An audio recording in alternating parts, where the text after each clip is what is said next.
Hej och välkomna till min lilla värld, Dennis värld. Det är en ära att få sitta med dessa personer.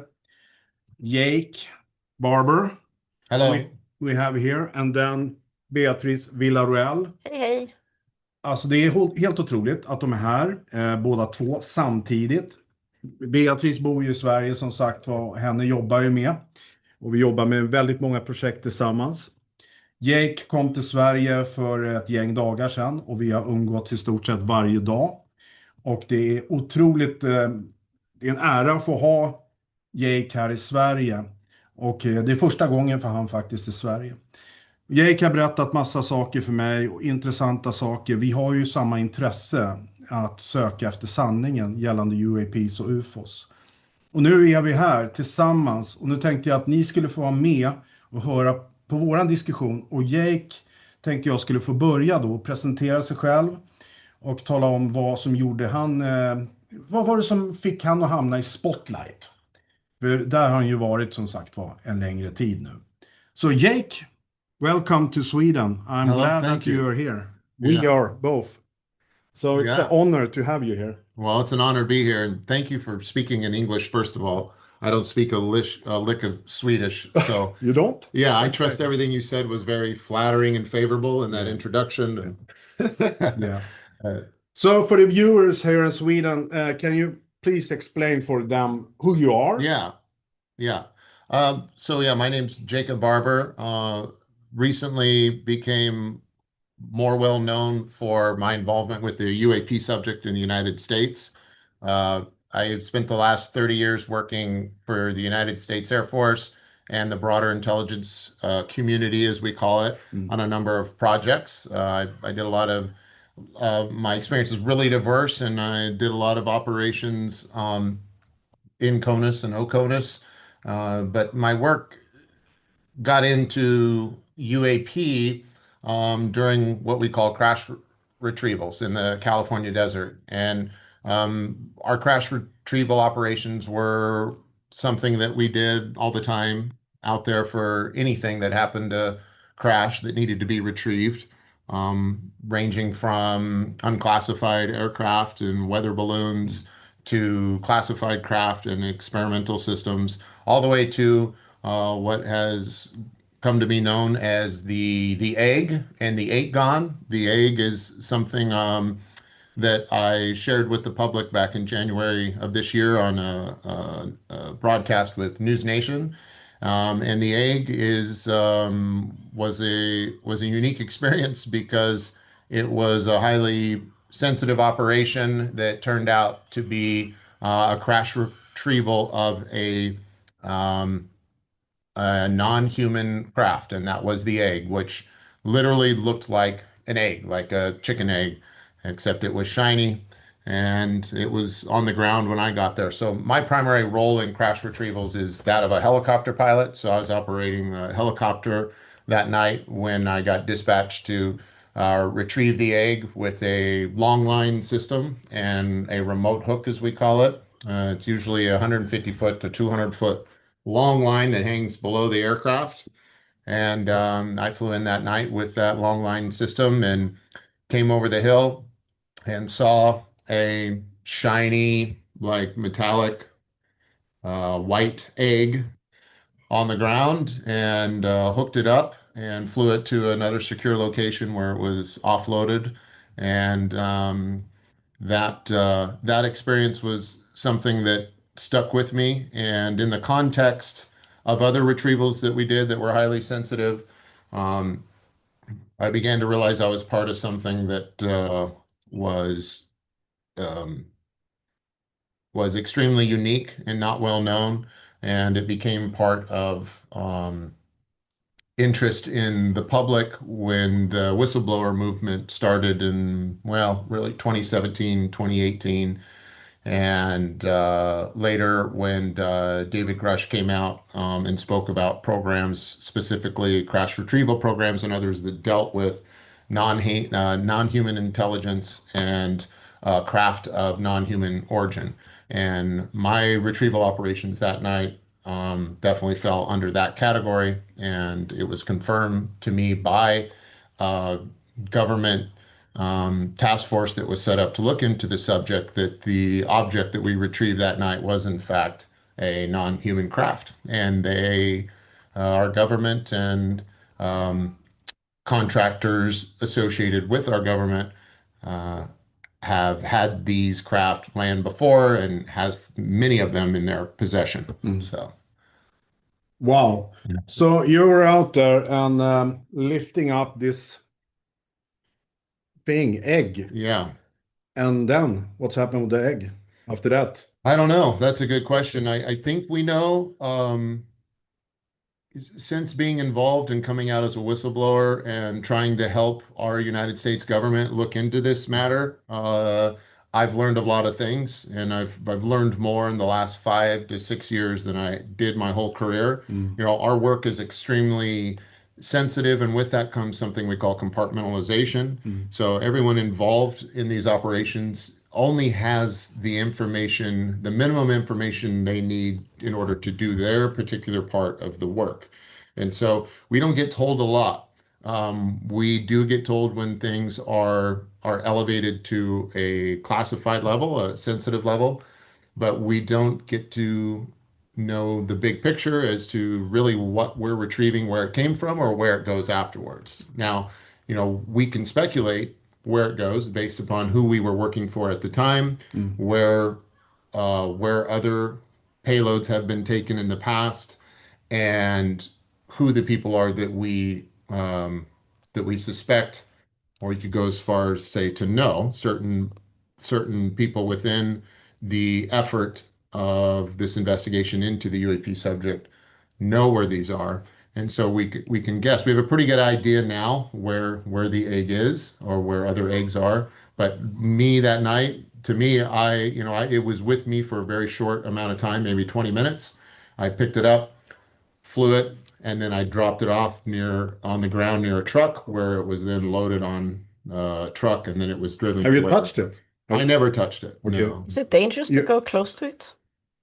Is it dangerous? Well, some there are there are records within the crash retrieval program of there being side effects or medical conditions associated with those who have recovered craft from the ground or even in the air. I'm one of those myself. I um, I have medical issues that correlate with what we call HVT, or high value target transport and recovery. mm. My special service that I've always provided is falls under the categories of security and transportation. So I've been a security and transportation expert, you could say, for more than 30 years, and have been deployed to escort and transport high value targets, which include it's a broad category that includes UAP. And in the course of my work over the years, I've suffered side effects consistent with radiological exposure, Mm. and that's led me to a series of health issues, which was covered in my original piece. You know, I worked with Dr. Gary Nolan, who Mm. has brought a number of cases from CIA. Um, I don't remember when he first made the visit with CIA, but there's a number of people that have had similar encounters with the exact same symptomology that I have. And so that's being looked into now. We typically take detection equipment with us to Yeah. measure radiation. And in the aircraft, I don't usually, but when you're working around some of the high value targets on the ground, you normally carry instrumentation on your person that monitors Mm. radiation levels of several types. And so it's usually known before you go in. But sometimes when that cargo gets handed off, if that gets packaged and handed off to a secondary crew, Mm. for some reason or another, there have been circumstances where that secondary crew was not told or briefed that this cargo could be dangerous, could be turned on, where radiation may come on later. You did And not get any information before? no, Nothing? no. My All right. injuries that I sustained, my entire team had injuries. Uh-huh. I got very sick. I transported, originally, this was about 25 years ago, what we called a mystery box, which is a large steel container. We never know what's in there. Hmm. And on this particular mission, we had transported the mystery box, which itself is the HVT. And within days, I got extremely sick and ended up in the hospital. So did other members of my team. My skin began to peel on my arms and hands, both sides. Um, I ended up within the next couple of months losing all the hair on my body and completely bald like a lizard. And I had more long-term health effects. I ended up with a heart murmur that I didn't have before. And then I seemed to have other strange autoimmune Hmm. issues show up. And so, my concern has always been um, because of the nature of the work, the causation for my injuries were not disclosed. The operation was classified. So it's only recently that I'm able to share this story with qualified individuals like Dr. Gary Nolan and then subsequently the VA Hmm. in Palo Alto, California, which is next to Stanford, and they can begin to start taking into account the possibility of radiation exposure. And at this point, what are the long-term implications of that exposure and how might it show up in pathologies of a variety of types, 25 years later? Yeah. Oh, okay.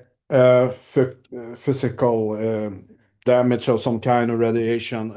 But what was the feeling when you were there and working? Did you get any, you know, reaction that something is Yeah. going on, something is not as it should be?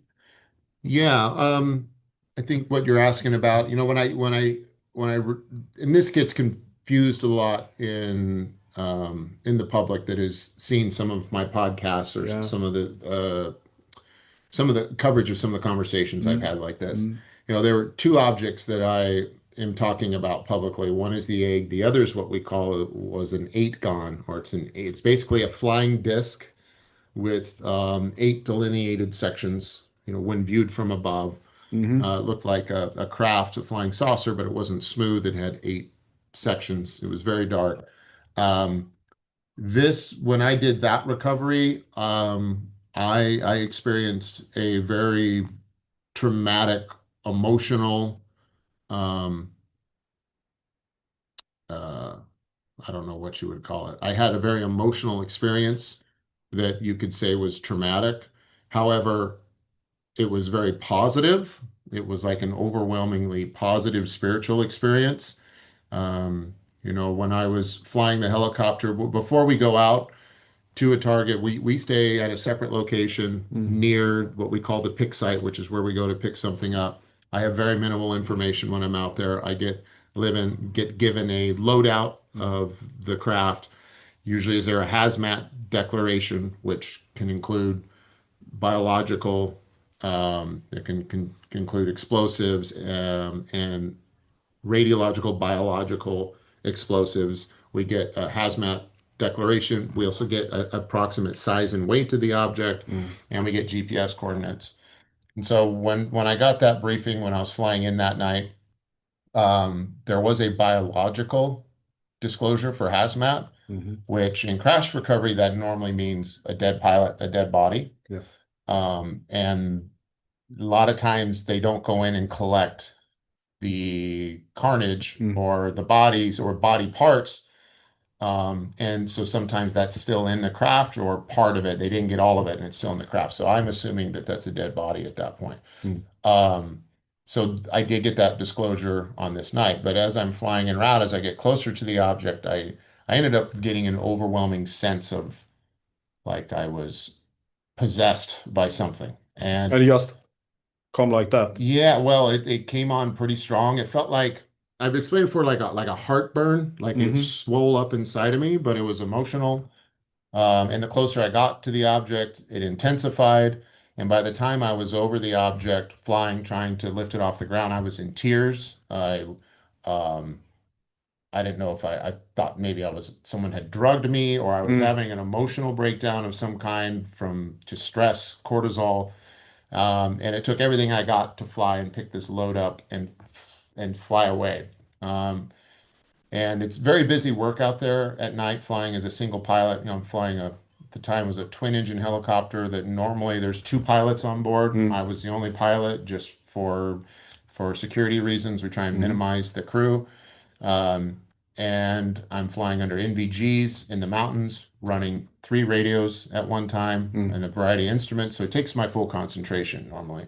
And so I'm having this emotional, uh, I don't know, I hate to say it, not a breakdown, but like an epiphany. It's like a life-changing moment. I felt possessed with the spirit of God, is what it felt like to me. And it felt very feminine. It was different. You know, I'd been to church, I had prayed my whole life, and at times I thought I'd felt, you know, what the Holy Spirit Mm. felt like, or Mm. God touching me, or Jesus showering me with his love. But this was something different. There was a spirit I'd never felt before. It felt like a feminine energy, felt like the spirit of my mother.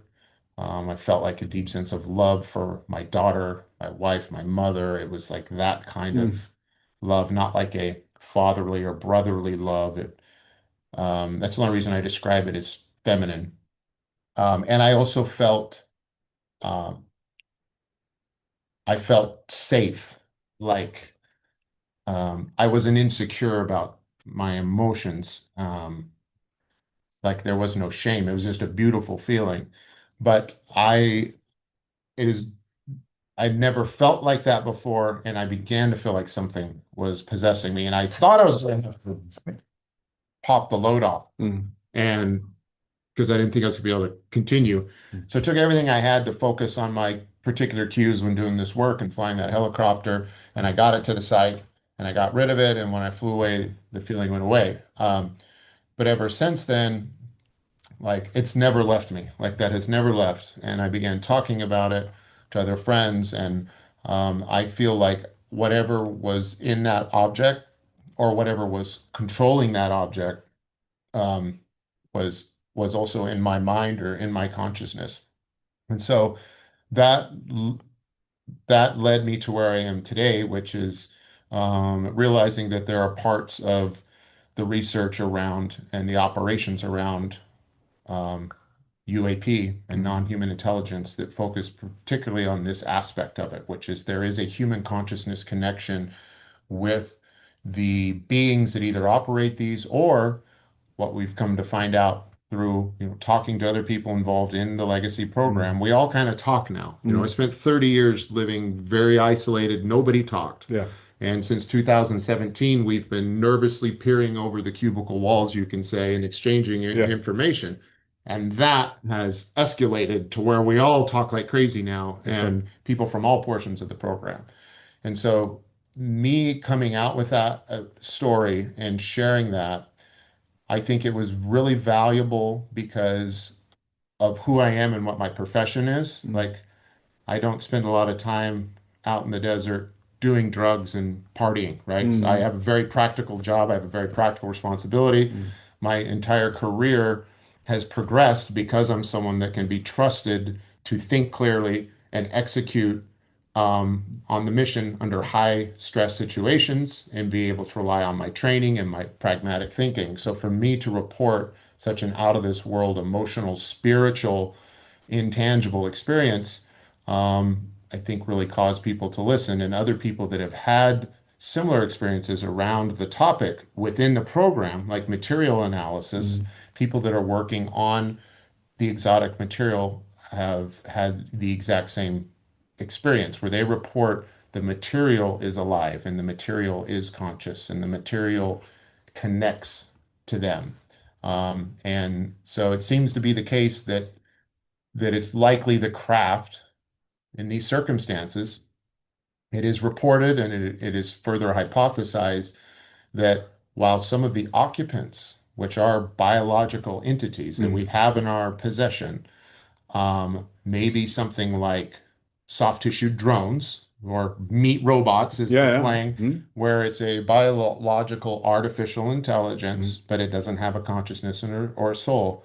While that's happening, ironically, the craft is conscious. Okay. And the material in some of these crafts are seems to be conscious. and it seems to have an ability to interface with human consciousness, and it's just there, and it's part of it. And for whatever reason, it doesn't impact everyone because a few of the guys that were working that night I have since talked to, they didn't have the same response Mm. that I had. But for some reason, that thing connected with me, either as it was ascending to heaven and made a pit stop, 200 feet up in the helicopter, or um, as crazy as it sounds, it it brought me into and gave me purpose in this movement. And I still feel it's guiding me today. Like it's never left.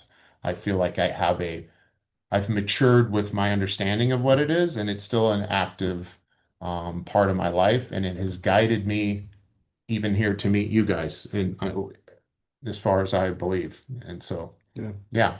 Okay. We have quite some stuff in There was common. lots of. Sorry, you should Maybe interrupt. no, no, no.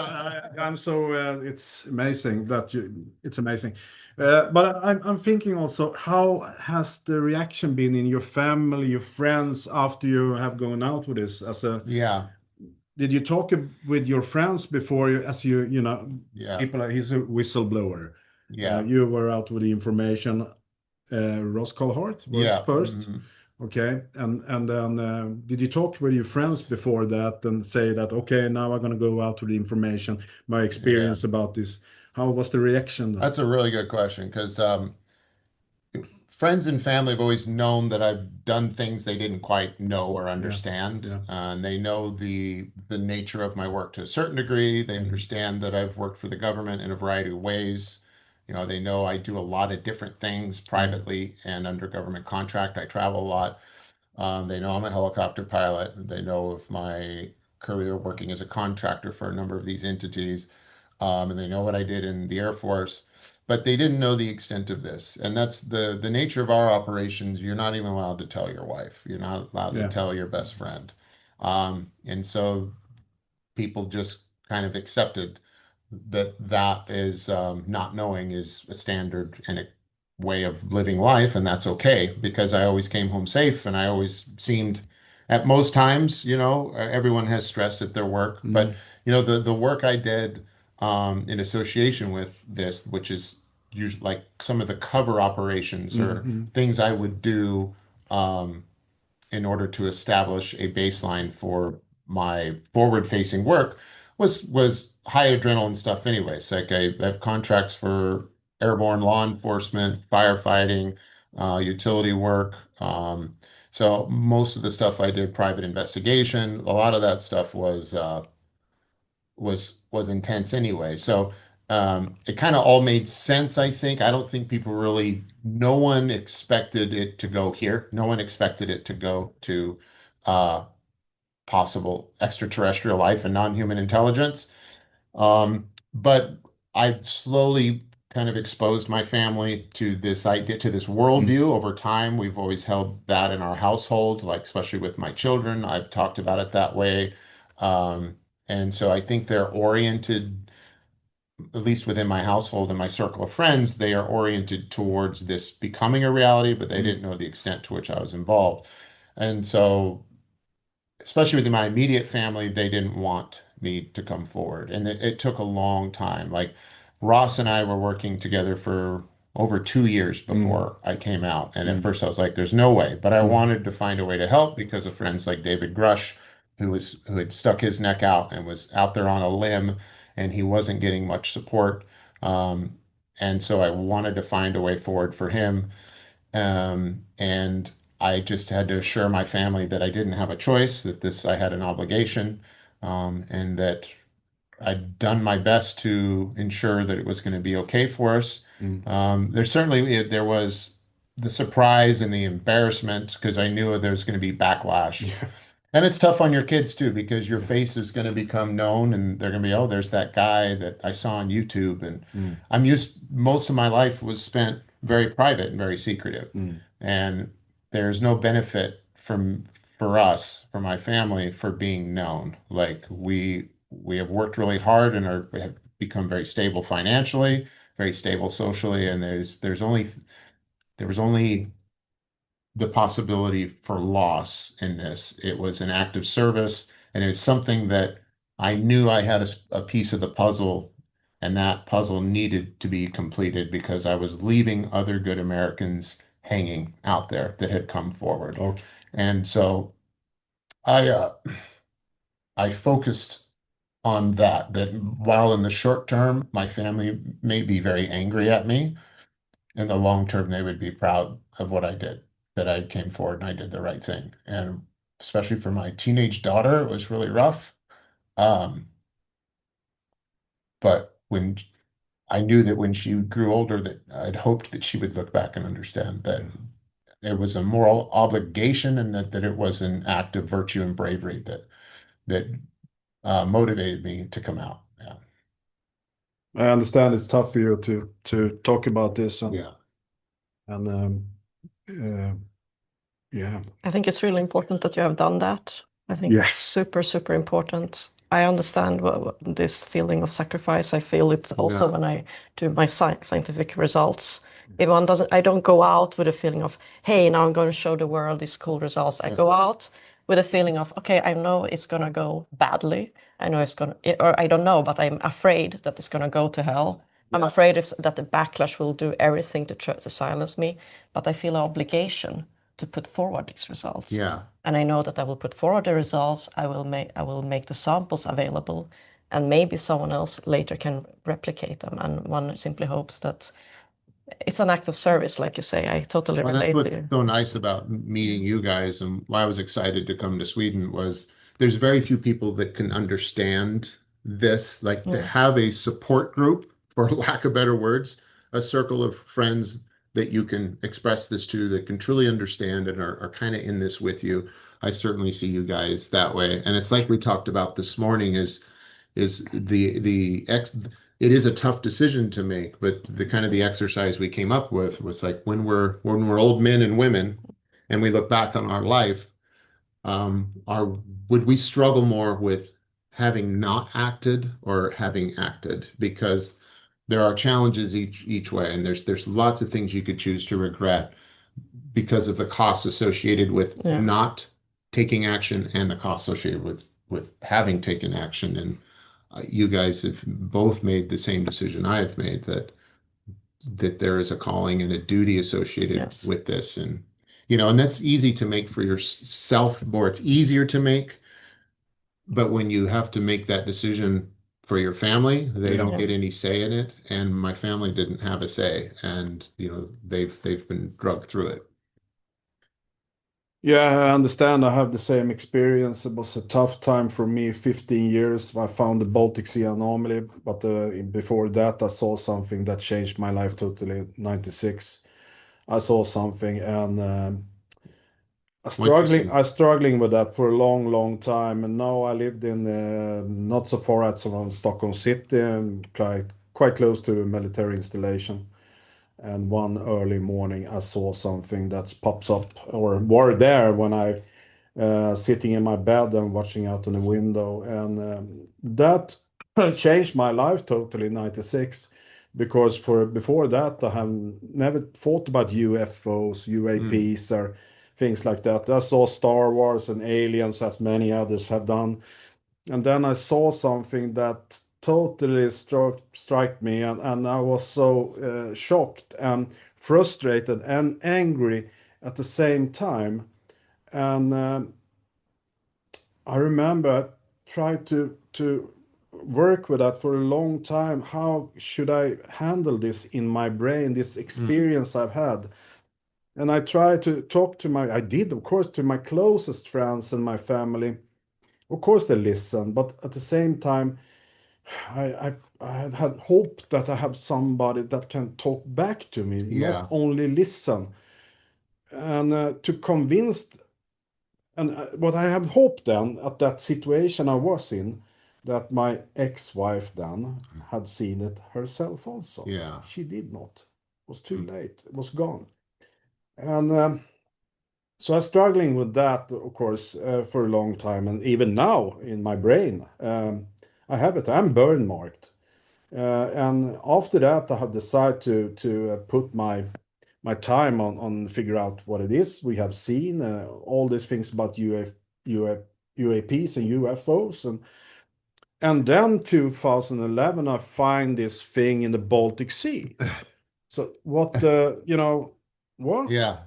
And today we don't know what it is, but hopefully soon we will know what it is. We were out now in June and have more data, but I have tried to convince the scientists and people and universities to be a part of this project before. And then I met Beatriz. She have the key to the doors. She have opened up the doors, and now we're doing it together, this project with the Baltic Sea anomaly and other projects also. So now in June, when we were out, we had the perfect data that we working with now, and we're going to go out again in September now. So hopefully in the end of this year, we're going to have a report. If it's a stone, or is it a man-made, or is constructed, what is it? And that's something I'm so happy that I can do this now, because I have struggling with this and try to go further in this project with the Baltic Sea anomaly, and now we are doing it. Wow. And the cool thing with the whole project also is that when we were out with the scientists, they were like, okay, yeah, interesting. But when they really were there and see this, they go, wow, I have never seen anything like that before. And what kind of scientists did you take out there? You know him better than me, from France. Geochemist. Yeah. Geochemist. Yeah.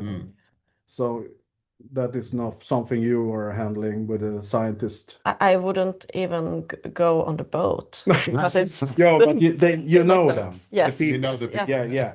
So yeah, you cannot be in the boat, not even in the car. For the whole mission. But I know what you mean, and the thing with the family also, it have been not easy, I can say. Yeah. Because when we found the Baltic Sea anomaly, it was a big thing in the news. There were lots of cameras, there were lots of interviews, and I am in the spotlight, and that changed, of course, my life, and not only my life, the family's life also. Yes. And I received mails that they're gonna kill me and kill my family and kill my kids, and it was also very, when my wife asked me about my mails, and I some mails was so disgusting, and so, but I said that to her, and that was tough time. What do you think? Did you have any idea when you first discovered it and planned to speak about it publicly that there would be any backlash? Were you completely surprised by all this the threats and the negative attention? Yeah, I was surprised. Have you ever experienced it before with some of the other recoveries you've done? No, because then we know it is a submarine or a shipwreck or cognac or whatever we have found. So it's much easier then this is real. This is something that is there, and it's a shipwreck.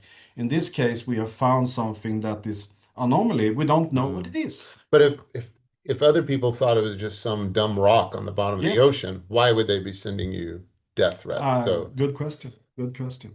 That is the thing. It's like the topic makes people turn like very, very aggressive. Some people. Yeah. So let's say other colleagues, they will, let's say, they will lack collegiality. The basic collegiality of send an email and tell you, I think it's this or that. No, they prefer to be destructive or something rather than be collegial. Yeah, and when you say this topic, but I mean, UFO. I'm very closely associated with it, but it's like you guys aren't even in the work I'm doing now. We aren't trying to be in any topic, but just because they might be one of the outcomes from a variety of possible outcomes, like what the Baltic Sea anomaly might turn out to be, what the transients in your plates might turn out to be. One of the many things they might turn out to be is a UAP, or more specifically, because a UAP doesn't even tell you what it is. It might be technology or an artifact that was constructed by non-human intelligence.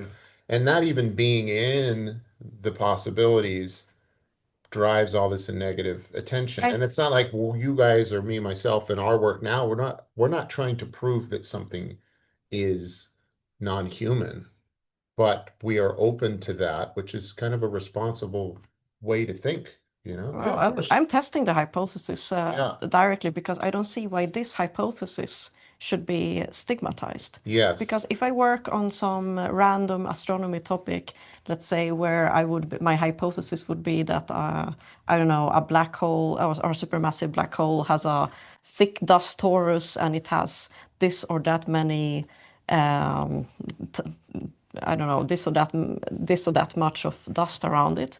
If I post this hypothesis, most people are not going to care if Yeah. you say one number or the other, or you will try to explain some observational feature in one way or the other. The passion really comes in when you talk about the NHI topic. Then it's like it's ruthless. It's a ruthless attitude It to is ruthless. researchers or explorers like yourselves that want to explore this topic. Yeah. And the reason why I always am very direct is because I don't like the stigma. Yeah, I might be wrong, like anyone, but I want to be direct. I don't want to tiptoe around it and say, oh my God, if I mention the alien hypothesis, I will destroy my reputation. No, I don't want to do it. I want to do it the same way as I would have done for any other science. Just be direct. That's what's so encouraging about having you involved in this realm. I know you're making a lot of sacrifices, but you're someone that is a trained scientist who carries all the credentials and training and is doing this the right way. The same way everything else that we take as known and belief and can take to the bank about the world we live in is based on science. It's because things have been proven, and we wake up every day and we conduct our lives trusting these things are true, and you're using that process. And it is exciting to see that, and hopefully others follow in your footsteps. I know it's encouraging for people like me and our effort at Skywatcher, because we have scientists on our team, but without them, you really don't have a good defense against all the negative backlash that's out Even there. scientists will get all the negative backlash. Look at Avi Loeb. Yeah. All the negative backlash. Look at the guy who got, what is it called? That is leading this group where they have used JWST observations in order to look at exoplanet signatures, like where they detected some DMS. Has he received? Apparently, I cannot say the source, but one of my acquaintances overheard how 4 exoplanet pioneer professors they united in order to discuss how to block this guy from publishing. Really? So when you as an astronomer come out and you say we see something that resembles life, they don't treat you collegial. They do everything they can to ruin you. And that is a problem in the astronomy community. I think this means that the community has a serious sociological issue. You cannot have stigma at that level. This is something people need to hear, because to hear that there's some form of corrupt infighting in other realms, we just kind of assume that takes place, that's human behavior, it's disgusting, but it happens. But when we hear it's happening in academia at the highest levels with accredited professors and scientists, like that ought to be a wake-up call for people. That's the one place that we trust corruption and bias shouldn't or can't. That can't exist. It just can't be there. And but that's where they do it. Even the most famous cancellation case of all in academia, Jeffrey Marcy's, also happened with someone who he just got funded. Just got $100 million to search for extraterrestrials, and privately. It was private donation. So isn't it interesting that the most biggest cases always are in this topic? Why is it like that? Why is there an innate nature to somehow it almost makes it more interesting, doesn't it? Yeah. I mean, because why is it so taboo?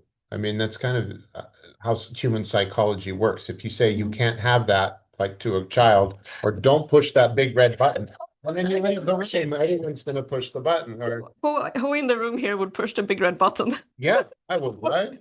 Or you tell a kid they can't say certain swear words. As soon as the parents leave the room, they're cussing, they're listening to music, they're doing all the things. It's there's a little bit of that allure to the subject, I think, that's exciting, but it's exciting on its own. So yeah, it's interesting to hear you because when I first heard of Mm. you and your work, I was like, oh, thank God, someone that's going to get to pursue this kind of drama free because you come from It's never that. gonna be And it drama wasn't free. to hear that you're going through that.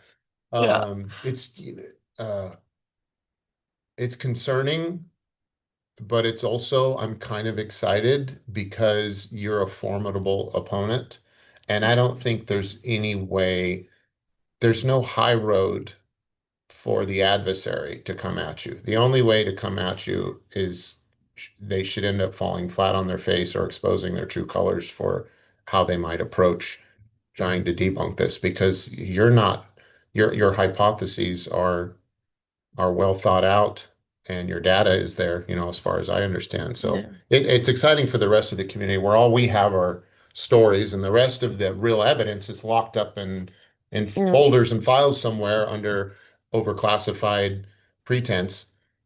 And you just are bypassing all that. Now, my hope is to make a web page where we put Mm, all the data, the imagery, and then people can go in themselves, do the calculation, run the code, and get their own ontological gotcha. shot. Why should only I have one? Yeah. Right? Yeah, that reminds me, we need to register our website. Okay, I want to hear from you both. Why do you think it is like it is? Why cannot the information of the true coming out? Why are they afraid for? What's the reason? Yeah, why the secrecy? What do you think? Mm, well, I do admit I do think there is a cover up, and that has been going on. And I think the way how it has been done has been by stigmatizing to the extent that people get like a bone marrow reflex to the topic. They don't anymore are rationalists. There's an irrational component that creates anger and feelings and everything around this topic. And maybe it is, maybe the, let's say, if we are right about that there's an HI presence, it means that maybe it's not just a little bit of it, maybe it's so much of it that we Right. would lose our sense, Mm. our sense about humanity, our place in the universe. And maybe it's easier to go at individuals and try to stop Yeah. this from coming out rather than destabilize. Yeah. Maybe for a little period. Now I think it would take 2 weeks and we would stabilize again, all would be Mm. calm, but people maybe don't want to take the risk of a little bit of ruckus, Yeah. possibly. Yeah. Okay, Yeah, people are pretty resilient, but yeah, if it was just say we prove that what you're seeing in your data is still out there. Uh, we have surveillance drones in our upper orbit that are non-human. Okay. If that's benign, it's like, yeah, there are snakes in the woods, but they don't really impact our everyday life. It's not a big secret.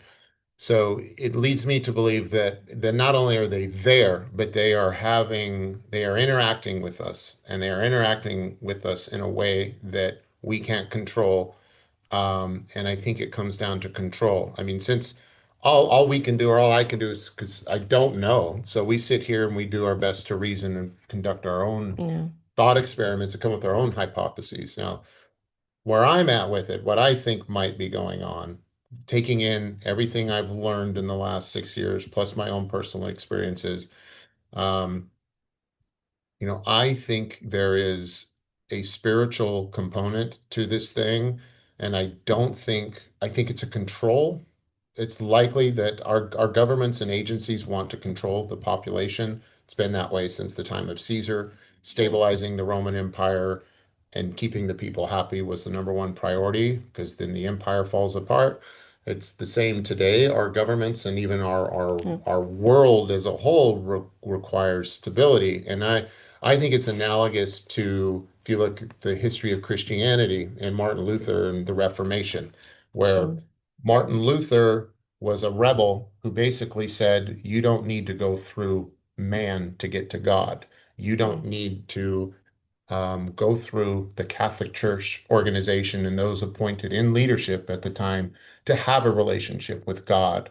You can have a personal direct line to God and not only ask Him for things, but have his forgiveness and have all the fruits of a relationship with God can bring, and it bypassed the control and the power of the Catholic Church.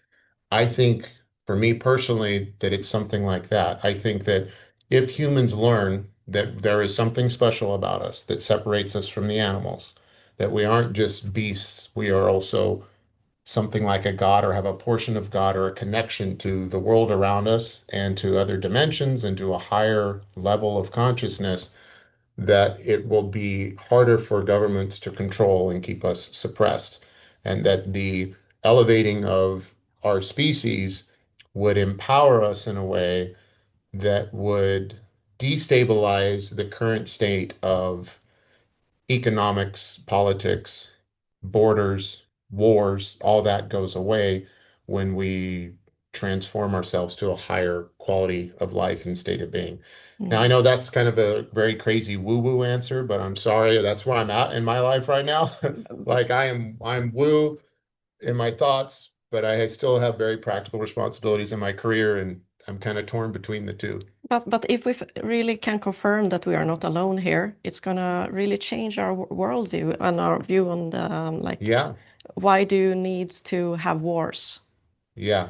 Why are we having wars against each other when we should be one humanity? Yeah, if wars It's like, are at least mostly about a battling for resources, limited Exactly. resources, and borders. which is borders. But what borders, the problem with borders, why are borders a problem? Well, because everyone wants their own private piece of land to dwell in their own resources. Yeah. But if there's enough resources for everyone, you're not going to go fighting. I mean, you see it in nations now, even like Gaza. You go and you drop off a pallet of flour, people fight and kill to get at the flour. But if no one was hungry, they wouldn't be warring over a pallet of flour. So I mean, you could extrapolate on that. And if everyone had the ability to live life to the fullest and provide for their family, you sure would remove a lot of the basis for war, you would think. Yeah.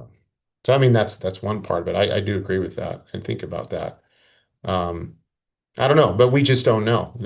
I mean, it could be other things too. On the darker side, I hear people talk about the abduction phenomenon is a real thing, and that our governments can't protect us from some of the bad NHI. If there are ET out there, there are good and bad, just like there are good and bad humans, and that there are predatorial NHI, perhaps. There are highly credible stories and reports of that, even at high level. And so, what do you do with that? As far as, but that's one of those things too. I think we've gotten to a place now where we're so advanced, we don't have a lot, we don't have the same threats that our ancestors had when it comes to wild animals. I mean, if you were an Indian living on the plains, you had to deal with mountain lions and bears, the fear of them abducting your children, and we all survived that and dealt with it. It just happens on such a, you know, it's just so infrequent that if there are aliens abducting people, it's better that we know that than not know that. Do you think it is a deal? I know that have talked about it many times on different pods, and is any deal between our governments and the aliens Yeah. regarding adoption? I've heard reports of that from very credible places at the highest level. There are stories of that. Again, not from just random people hanging out at the park. Like, this is from very high levels, that there are perhaps agreements with other races that have a presence on this planet and maybe have been here for a very long time and have lived here. Like, maybe we aren't the top species on the planet. But a deal, like, I don't, that's just weird. A deal even feels, why would a superior life form have an agreement with? I don't know. But okay, what how I'm thinking then is the people with the power and the control, Yeah. and also the religion. You have the church and the Christians, and there are lots of religions, of course, and the power, oil, and energy, and everything. Yeah. They don't really want us to get the UAPs and aliens into this. I don't think so. Because if we, prove that we are not alone, they will do everything to stop us. They want to keep the control. Don't you think so? Well, I think that's why we see such a That's why violent we have that reaction. problem, Especially if there's technological advancements that could be made overnight that make electricity and oil and gas obsolete. Like we hear the term 0 point energy sometimes. If you could extract energy from the atmosphere unlimited, then that's ultimate resource freedom, and that probably doesn't fare well for people in power. Okay, Jack, it's incredible. Beatriz, can you explain for the people out here, what have you found? So I've been looking in old images from before Sputnik times, before the first human satellite. And well, not only I have a team, and we have been like doing citizen science projects, and we have been also working with automated searches. And what we see is that there's a lot of little dots that look exactly like stars. And so we've been trying to figure out what are we seeing. And one hypothesis we have been working with and actively testing is whether we are seeing some artificial objects, because that can be testable by looking for alignments, because then you assume that it's maybe some kind of either formation or solar reflections from it. And we see, like by pure coincidence, our best cases are from the 2 weekends of the Washington 1952 UFO flap, which is the most famous UFO mass sighting. So then once we saw that, and we started thinking, oh my God, what is really like happening here in the data? And we can then also see that there's a temporal correlation between these little dots that look just like stars and have same star-like brightness profiles, and these, what's called, no, please remind me, UFO events. That you have a temporal correlation between these, but also temporal correlation between these transients and atomic bomb tests, and a correlation between atomic bomb tests and UFO events, which is a well-known claimed and what correlation. level of correlation, like within days of Within that, a day, you see a spike compared to the baseline of what other time span? Like, is this over 6 months or? So we've been checking, like, is it within a day you see this correlation strongly, and then it kind of It's gone. Gone. So it seems to correlate there. But we also see one more thing, and that's for everyone, because a lot of people have been trying to tell me, oh, you're just looking at these dots that you see in the photographic place. It's just, it's not transients, it's just plate defects. It's the most usual thing. People have not, of course, taken a microscope to prove that it's a plate defect, but they see, oh, there are other ones, and you have so many, it has to be plate defects. Is that mentality? But what you see is that they vanish in the Earth's shadow. And of course, no plate defects know where is the Earth's shadow. They don't know it beforehand. But still, you have a serious deficit of like 30%. Could you explain when you say, I think this would help people a lot. When you say the Earth's shadow, what does that mean? What's the difference from what's happening to the plates on the when looking on the shadow side of the Earth versus the sun side, if that's what you would call it? So imagine that if you have some kind of you have dirt on the plates, they're going to be randomly or everywhere. Now imagine rather the second hypothesis, which we are working with, that you're having something high up outside the atmosphere, and at this altitude sometimes it's reflecting sunlight, and it does it with a little flash because it's rotating, so it will give off this little flash, and that looks like a little star. So as the Earth has a shadow, it has a shadow cone that gets narrower and narrower at higher altitudes.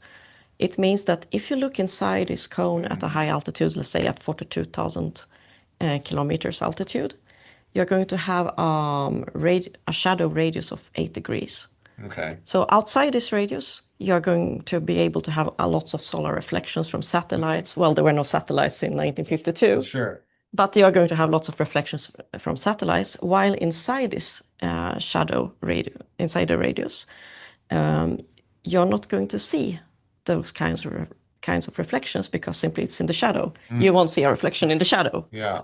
So what we have done is to count the number of transients inside the shadow and compare to the expectations and what you can expect from a control sample, and you see a huge difference. There's a strong deficit of transients in the shadow, and that's totally goes against that it's just random plate defects or cosmic rays or something that people want to have a trivial explanation. It sets the problem to be out there. So I assume the plates are cataloged with date and time stamps on Yeah. them. So if you found a particular day where it was associated where you have a lot of transients, like with one of these nuclear events or the famous case of the UFOs over the White House. So you look at the plates from that day, and then you also later that night, whenever the Earth rotates or when within a 24-hour period, I guess, how many plates do you have that are taken in the shadow versus not in the shadow? Oh, I don't know how it is when it comes to the spread over days. I haven't looked at how many plates they have every day, but we have something But like it's a continuous, like 635 plates we have in the that we work with. hmm. And some of these are in the shadow, like a small fraction, and you expect around 1% to be in the shadow in the northern hemisphere, theoretically.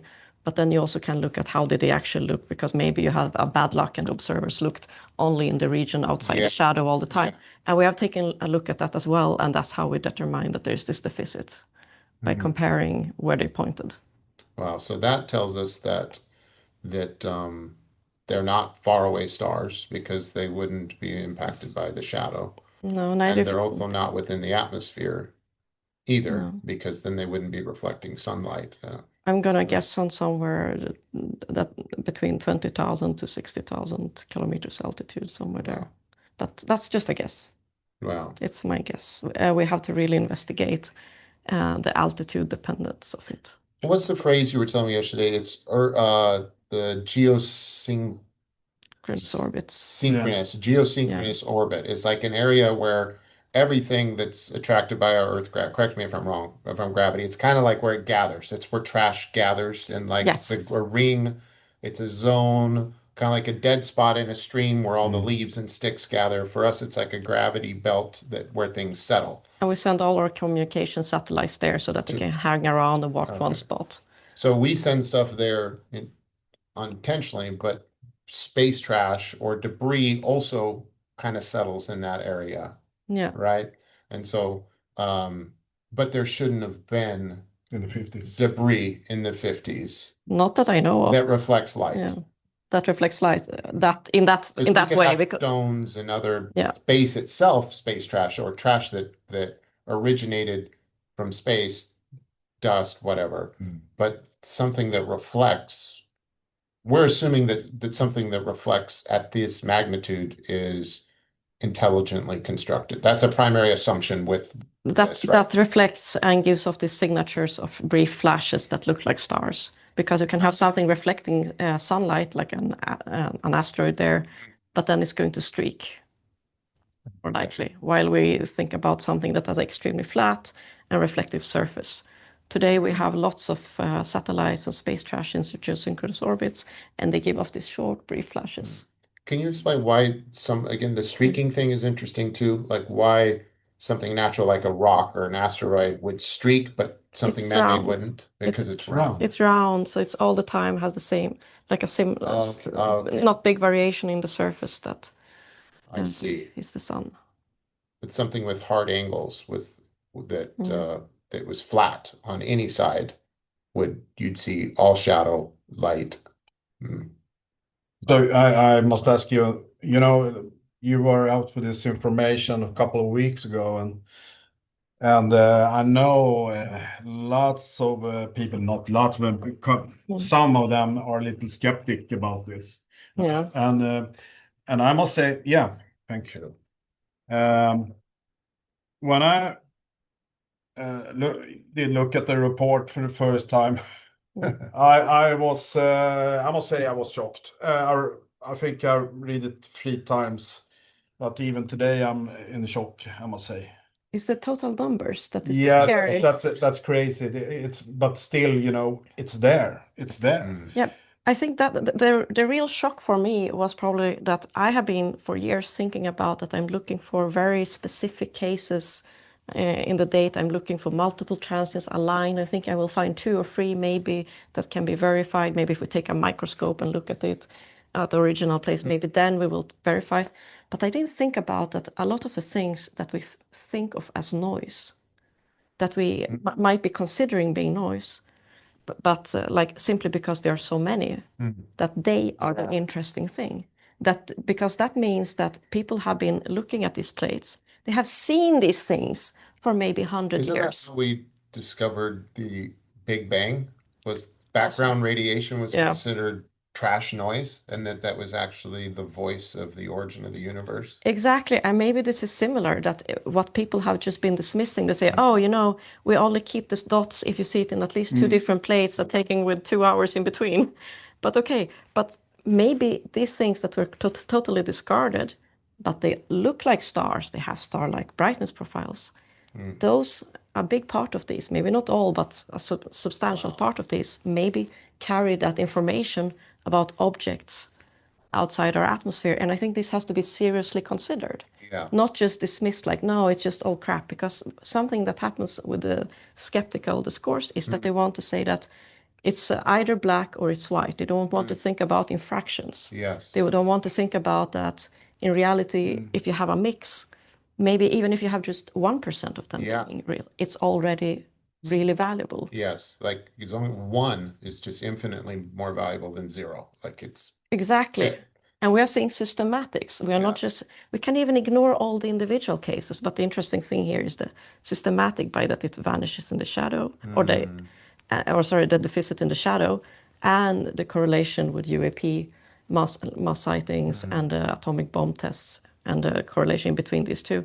And once you look at these things, you have systematics, and noise doesn't have that systematics. And that's why it becomes so scary when you look at the numbers in these things. Yeah. Because you start wondering, like, did we underestimate it? Like, did we underestimate the number or overestimate it? What's the real number of these potential objects? Are we talking about 20,000 of them? Or are we talking about 2 million that we haven't even detected? What if it is trash, but it's alien litter? Like they've been coming here forever and blowing off trash into the atmosphere, and it's just there. It doesn't mean there are little guys in spaceships, the 80,000 of them flying around. It just could be their trash. Yeah. Because it certainly wasn't our They trash. have been here before us. Or they were here before us. Or we got to a point with our advancements at one point in our history where we could make trash. Yeah. Exactly. Yeah. And then we wiped our civilization out once more with some atomic bombs. It's like, it's like litter. That's what. Oh, sorry. Well, go ahead. I was just going to ask you, what gave you this idea to look at plates in the first place? Oh, it was actually, I was curious about vanishing stars. I was writing some fable when I was a student about a poor quasar that, it got a heartache and it vanished. And while doing that, I just started wondering, like, but can something vanish? Has anyone ever looked for galaxies that vanish? Has anyone ever looked for stars that vanish? And it was just both the fundamental idea, and then also someone pointed out a potential SETI connection. So I saw a SETI connection here, and I just was curious, like, can we look for this? It became a compulsion. I waited a few years until I had the techniques. Like in my 4th year as a PhD student, I suddenly knew how to do. Wow. Until then, I didn't know how to do it. It was just a fable and a dream to look for this. And we started looking, and we have done so by eye. And like, if you look at, like, we first found one single candidate that we saw in one image and saying, what's that? And then in 2019, we did a more systematic test. And then I had to go through 15% of the sample, which meant I had to look through small images, something like, well, I don't remember exactly how big they were, but I looked through systematically 24,000 images, 24,000 candidates, and it was 3 times as many images. Wow. And I did it over 3 months. I lost 1 dioptry in eyesight because it was so I mean, it of Oh, 'cause course. you were using your eyes though? I mean, I use my eyes so much sitting and staring at the computer. I had to upgrade the glasses after. Oh, yeah. Lots of chocolate, lots of like you get Yeah. into some kind of Zen meditation state because otherwise you can't do it. And you went through, and we found 100 transients. And then like we published this, like 100 transients, like what are these things? They appear and vanish, they appear and vanish fast. And then some months after, I decided to go and do a follow-up of these 100 transients. They're listed in table 2 in my 2020 paper. And there you can find in this table 2, we already had discovered the 9 transients are just the central coordinate for it. And during the follow-up, we saw, what are the other ones things here in the same image? Is there other research that uses these plates as part of their data set? Are these plates used for anything else? I think not really. So we are really alone always with everything we do, because people only go with CCD. So we have to discover a lot of things. A lot of knowledge has already been lost because of all the Well, I was generations. just thinking, because if someone wants to debunk or discredit these plates as a possible way of shutting you down, then they would also have to throw out any other research that was based on these plates that was taken as substantial evidence. And they would have to use the same methods, because I've seen some half-baked efforts where people either go and blink to images, but they don't do measurements, or they go and do measurements, but they don't do visual inspections. And then they get 100 times more transients than we do, because their transient is just trash. And if, of course, if you include all the trash, it's going to look like trash. Yeah. So, and then I don't mean trash up there. So what have you to say then to the people that are skeptic now? Do your homework well. Read about selection criteria, that you make sure that you actually select things that look like stars. You can't start selecting everything on the plate also. Because you're going to have lots of bubbles. You will have a lot of like other kind of artifacts there, and you don't want to mix those in with the transients. Are those obvious? Are the other things really obvious? Not always. You need to do measurements, and that's why, like in our 2022 paper that Enrique has done, and he's, by the way, not a UFO fan. Yeah. He sends me the samples later. He's more interested into the classical astronomy searches for stars.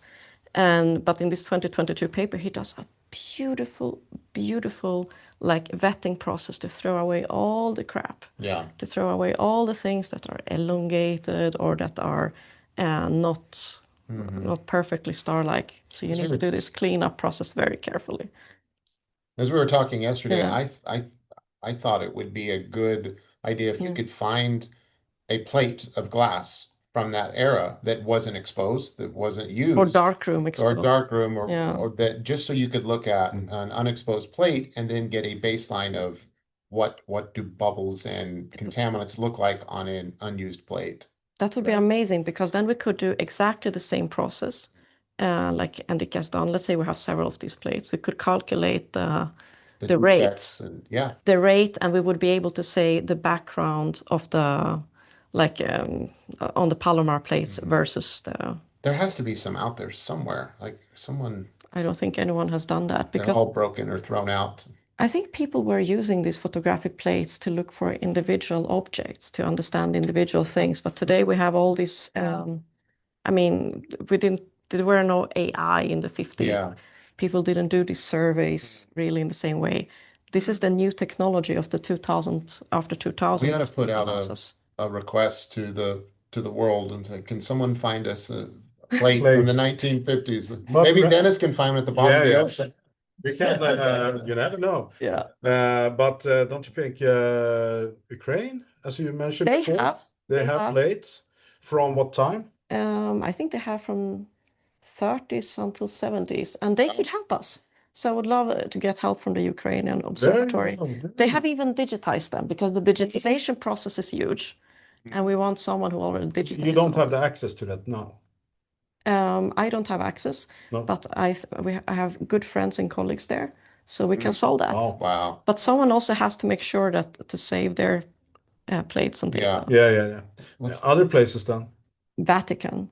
Oh. So maybe we can help them to confirm the use. Do you think they're letting us in? As long as they let some digitized plates out. There's got to be a way to ask. I mean, scientists, the Vatican Library is something scientists use all the time, Yeah, right? yeah, Or we at should. least ask to use. Yeah, Hmm. interesting. Have you mentioned SETI? Is SETI aware of your work, and what has their attitude been like? They were nice to me until started the whole story with that I collaborate with Jeff Marcy, Oh, who interesting. was one of the exoplanet pioneers who was nominated for the Nobel Prize. And so they started being, because of that, he had this cancellation issue in 2015. When they saw that I published with him, they became very unnice to me. What cancellation? What do So you he mean? had a scandal around sexual harassment. Okay. That was in 2015. Then he actually went on publishing papers with a lot of people, but for a reason of bad luck, the same week as we got our paper accepted, he suddenly was removed from the National Academy of Sciences. And then someone asked, and so they published some papers in Nature and Science about it and said, why do people still collaborate with him? And they started hunting the co-authors. And who was the first? Ah, Then, well, I wasn't the first. There was also another group that got a lot of flack. But I got lots of flack. They put my name up with my face and say she participates in rape culture. They stopped me from coming from conferences. Neither SETI. so you're blacklisted. So I was gonna say you couldn't get a new somebody from SETI to No, come so they talk. don't even comment. I don't even get feedback from astronomers. They are so scared of associating with me. So I don't even get feedback on my papers. They will not allow me to come to the conferences because I work with Jeff. And it's both the SETI Institute and the Breakthrough Listen program have not been supportive since then. And I think it's like, I mean, I have a major disappointment Yeah. in the SETI community. Well, I it's a disappointment for just Yeah. a citizen Yeah. who we trust our scientific community to be objective and drama free. Like we need that. Like same way you trust the Defense Department to be able to objectively do our job without social bias. Like that's crazy. It just seems like it's not productive, and everybody should want to be productive more than they want to, stick up for BS. Yeah, and that political stuff has no space. Plus, there's a question of human rights. Everyone have the right to be treated in a good way, treated with dignity. But for some reason, they thought that no, Jeff Marcy, he's not having rights to be treated with dignity, which is totally wrong. Yeah. Nobody asked anyone to collaborate with him, but don't start harassing the people that choose to collaborate with him. Yeah. I mean, people do. Everyone have their own individual freedom. I mean, does SETI really have anything to offer you anyway? So what would you want from them? I don't want anything from them. I did have a situation where they were just about to get an endowment of $200 million. Oh, that'd be nice. We want that. Well, and they actually offered me to apply for to become an associate of SETI, and I did. And then they said, well, then you have to stop working with Jeff Marcy. Oh. You have to drop him. And for me, I will never drop a collaborator under such circumstances because I consider these are people who are helping, they're investing their time. Yeah. It's just not the right thing to do. It's a total different thing if you later don't like working with someone. It's a completely different story. And I had like lots of experiences in my life when you find out that I prefer to do this and that, or you change your research interest. But doing this kind of pressure of that you have to drop someone, it's just not the right thing to do. So I said no. Yeah. So Are there any scientists or organizations that you would like to work with? Skywatcher. Okay. Yeah. So that's easy done. And Ocean X. But we are working together. Exactly. Now, so. But you were my first choice. Yeah. So that you can explain. Why did you get into the? So I was a student. Yeah, listen now. Okay. And I was a student. And I heard about the Baltic Sea anomaly, and I was super, super impressed. So this is back in the beginning, 2011? Yeah. Wow. Okay. So this gentleman inspired me a lot. And I think it was very important for me also to open up my mind and to try to look into topics. And I was interested in looking for, for alien civilizations. And I think we have him to thank a lot for that. Yeah. I think I met actually by now a lot of students, like even master students that are current, but also the people that later, like some of our friends in the project, who they were inspired by Dennis. Wow. And he probably inspired more to become scientists than many other scientists, professional scientists did. Yeah. Like there's something out there worth pursuing. Yeah. Yeah. Now for me, it's very important to be open with my work, and I hope I can get more people more interested in this topic, because it's something there for sure, and it's very important that we do the best we can to dig in deep into it and find out what it is.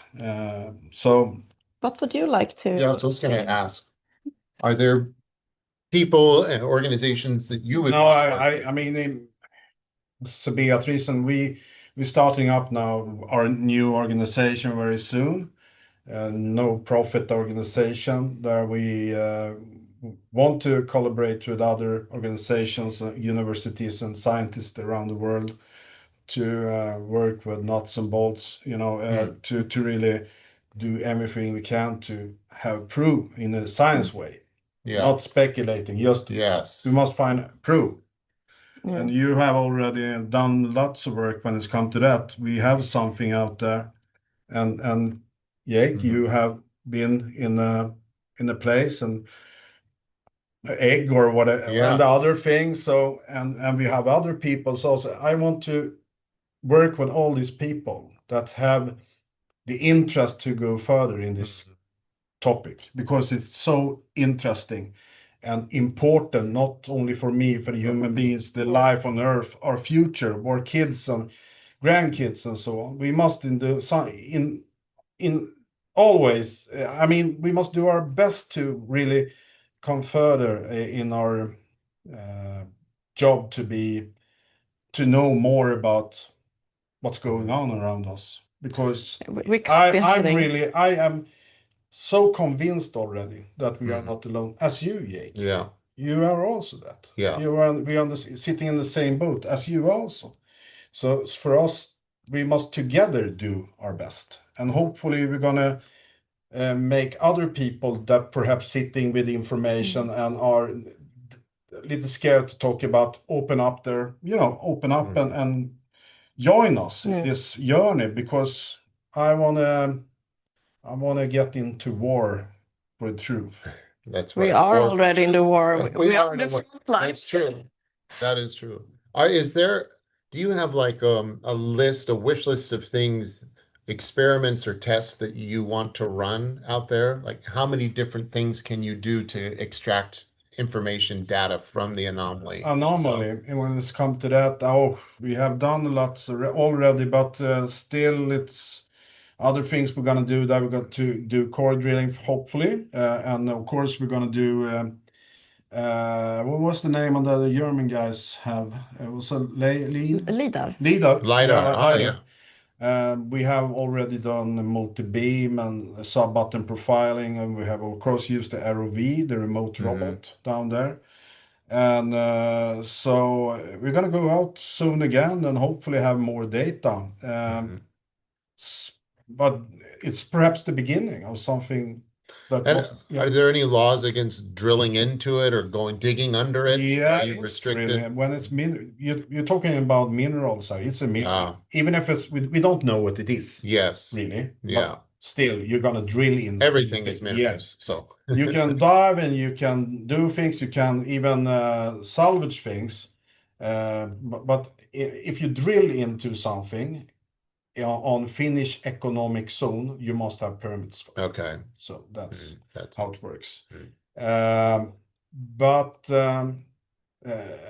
we can take core sample from the bottom, like and see the layers, and see how if it's how many years has taken for all the layers. But I don't think it's going to be easy to take a core drill from the object. It's so hard. Yeah, for sure it is. But we will try, of course. Yeah. But we are not there yet. We take it step by step, the whole process. One thing that is interesting here is that depending on what hypothesis one considers, you get a lot of different issues eventually when you do when you perform this experiment. For example, well, if it's a stone, it's the easiest.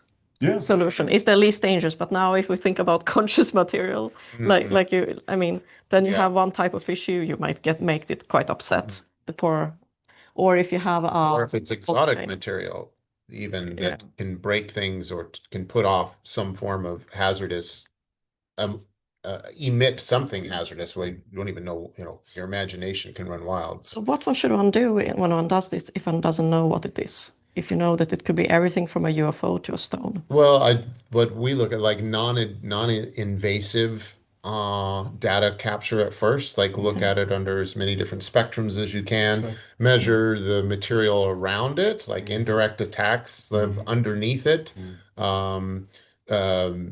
You can also bring down other equipment that detect a variety of waveforms too. Like, is it putting off, is there any frequencies?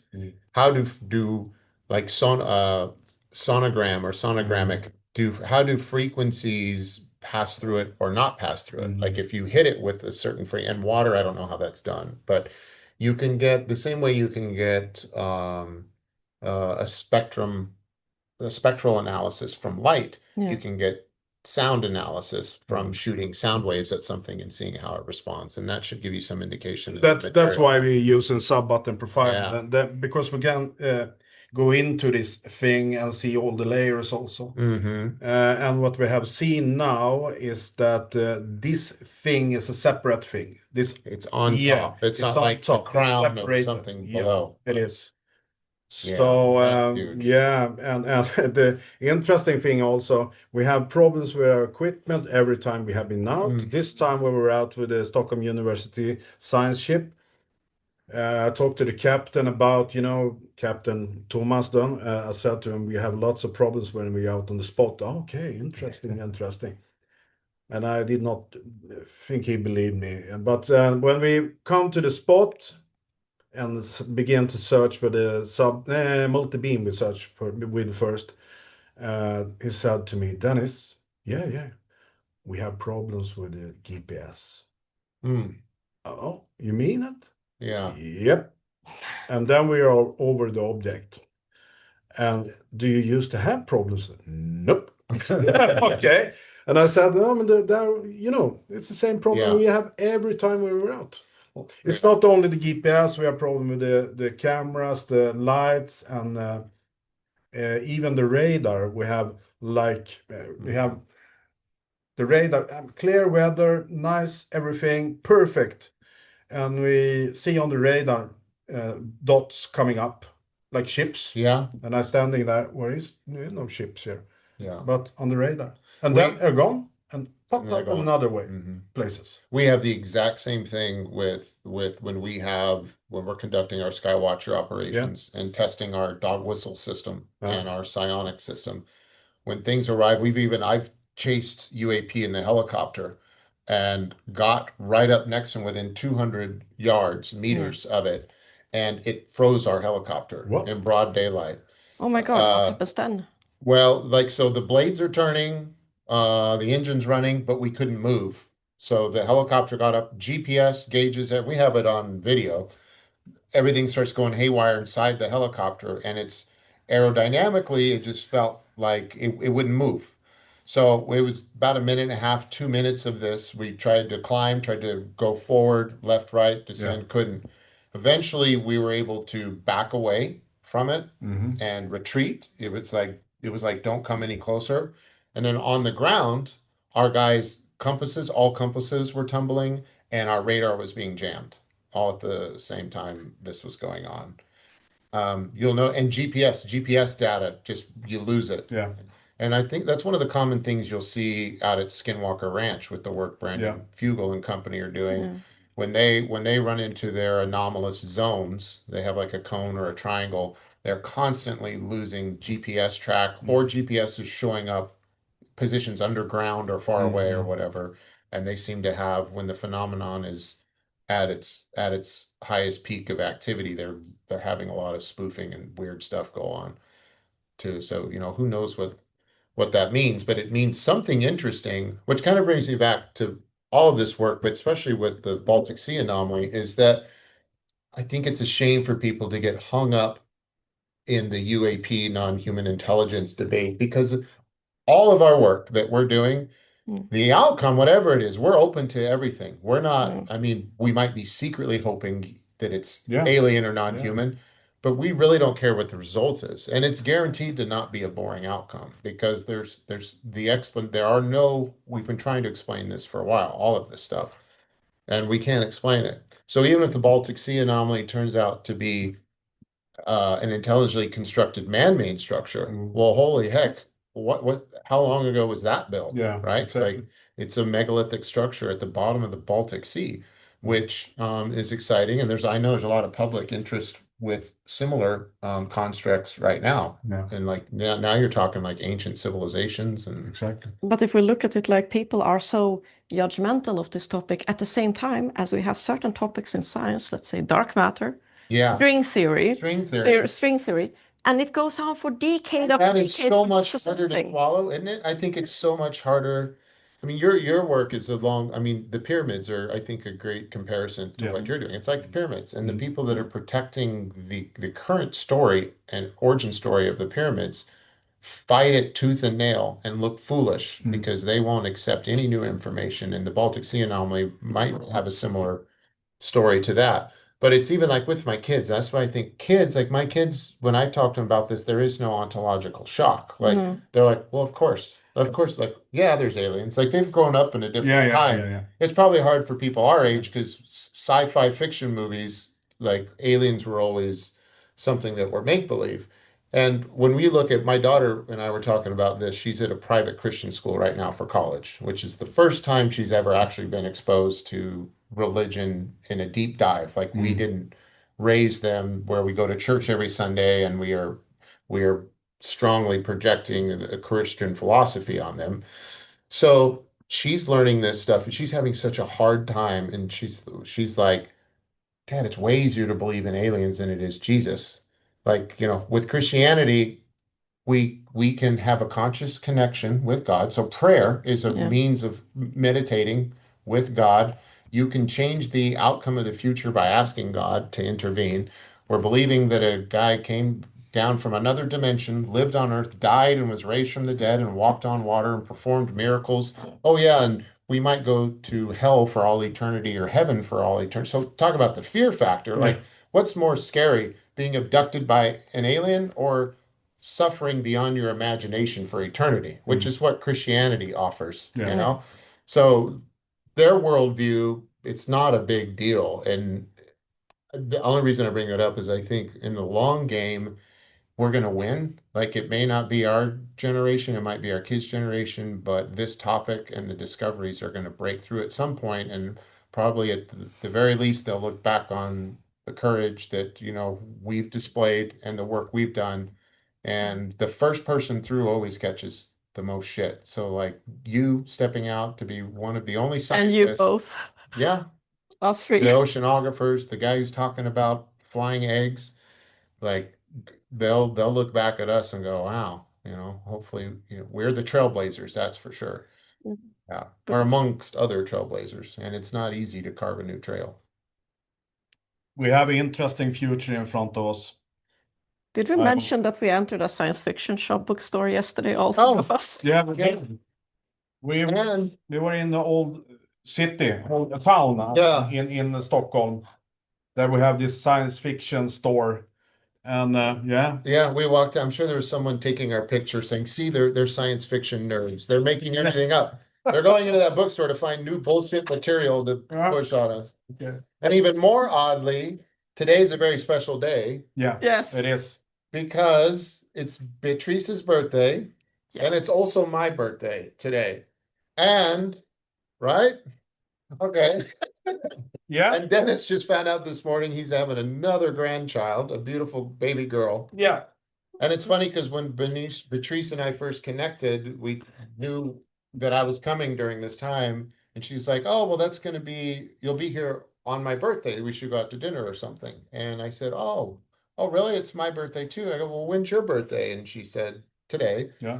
The date today. I won't tell you guys. And I go, well, no, that's my birthday. And immediately, because of our paranoia with all the creepy people trying to get access to it, we're like, okay, I'm like, all right, she's a spy. She's messing with me. And then in her mind, I'm sure she's like, all right, he's a spy. He's messing with me. Exactly. And then we get together, and the first thing we do is an ID check. Like, put your ID on the table. We got to verify this. And it was true. We were both born on the same day. Yeah. I'm just a little bit older. Few years. Yeah. I'm the oldest. He's the oldest. And gubbe. Gubbstrutt. It Okay. was super fun. You know, we have borrowed this room from a hotel here in Stockholm. Nice of them to borrow this room and that we can do this. And we have talked for a long while now, and hopefully in a couple of months, perhaps we can do it again. Yeah, a little update what's have going on, and maybe we do it in Italy in October. Yeah. We can record one out by the lake. we're gonna go together down to Italy. So it's gonna be very interesting. So of course we're gonna update about that journey and what we have done down there. And we will talk about So it. the last question then, Beatriz, I begin with you. Mhm. Are we alone? No, Okay, so that's my bet. we are not alone. Have been here perhaps long time? I guess my guess is that they have been here for a while, but I cannot prove it. But I can say that I do see some indications of. Jake, same question. Yeah. Yeah. Of course, my answer is no, we are not alone. But I want to push that a little bit further. It might be that we're alone now, but they've been here before, Yeah. and now they're coming back. And maybe there's been periods where we've been more alone than we have at other times. But humans are not the only ones visiting this planet at all or interacting with human consciousness. So Perhaps we are planted. perhaps. You never know. No, my turn then. No, we are not alone. 100%. And we together, we are explorers. We're gonna do everything we can to prove that. That's right. For you all out there in Sweden and everywhere in the world. So I want to thank you, Beatriz and Jake. You're welcome. Thank you for being here. And now we're gonna have a party after this. Yeah, birthday party. Yeah, birthday party.